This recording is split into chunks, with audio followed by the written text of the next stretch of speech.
ngayon, nandito po, siya po ay na-stroke. Yan. Nag-50-50 po siya. Yung aneurysm.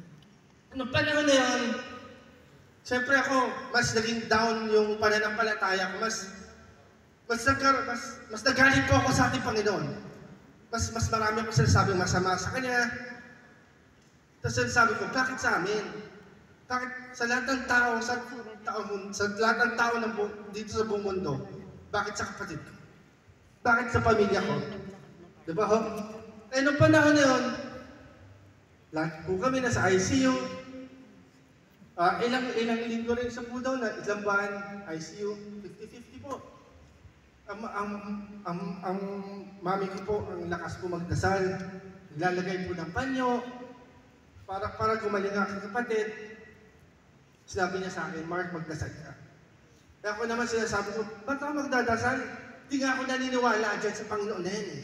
Galit na galit talaga ako. Sabi ko, Ma, hindi kailangan ng kapatid ko ang doktor, ang Panginoon. Ang kailangan ng kapatid ko ay doktor.